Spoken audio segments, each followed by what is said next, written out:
পান্ডিয়াই প্রথম নন, মুম্বাইয়ের অধিনায়ক হলেই তাদের যেন কি হয়ে যায়।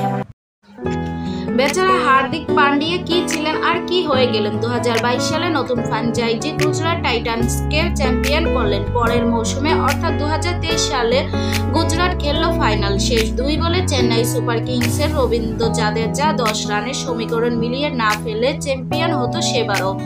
পান্ডিয়া 2 মৌসুমে নেতৃত্ব দিলেন সামনে থেকে, অথচ সেই পান্ডিয়া এবারের আইপিএলের ট্রলের অন্য নাম। তাতে পান্ডিয়ার দায় কমই, তবে সেই ট্রলের জবাব দেওয়ার জন্য যে পারফর্ম করার প্রয়োজন ছিল মুম্বাইয়ের অধিনায়ক হিসেবে পান্ডিয়া তার ধারে কাছেও করতে পারেননি।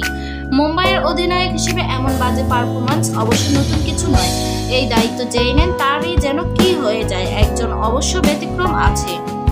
প্রমাণ আইপিএলে 2016 সালের পর থেকে 2023 সালের আইপিএল পর্যন্ত হওয়া 7 মৌসুমে কখনো 30 গড়েও রান করতে পারেননি।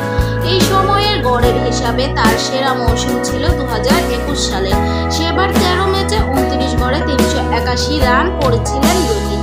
এরপর 2022 সালের মৌসুমে ব্যাটিং করেছেন 19 গড়ে আর 2023 সালে 20 গড়ে।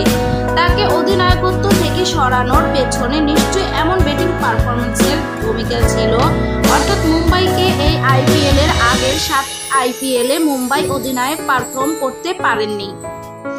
এবার নির্ভর হয়েও যে রোহিত খুব বেশি কিছু করতে পেরেছেন তা নয়। চেন্নাইয়ের বিপক্ষে একটি সেঞ্চুরি করেছেন, এরপরেও 11 ইনিংসে মোট রান 326।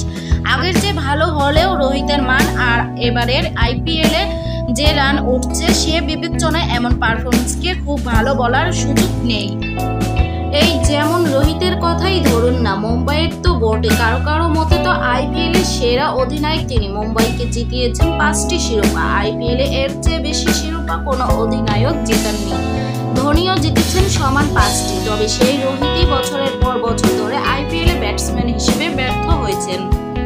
রোহিত মুম্বাইয়ের অধিনায়ক হন 2013 সালে। তার অধিনায়ক হওয়ার পেছনেও ছিল এর আগের অধিনায়কের ব্যর্থতা। তখনকার মুম্বাই অধিনায়ক রিকি পন্টিংয়ের অফ ফর্মেই 2013 সালে টুর্নামেন্টের মাঝপথে নেতৃত্ব পান রোহিত। সেই মৌসুমে 5 ইনিংসে মাত্র 52 রান করতে পারেন পন্টিং, সেটাও 70-এর কম স্ট্রাইক রেটে। একাদশ থেকে বাদ পড়েন তিনি, নেতৃত্ব পান রোহিত। ভারত অধিনায়ক রোহিত অবশ্য সেই মৌসুমে সেরা ফর্মে ছিলেন। সেবার রান করেছিলেন 538, যা আইপিএল তার সর্বোচ্চ। দলকে দেন প্রথমবার আইপিএল জেতার স্বাদ।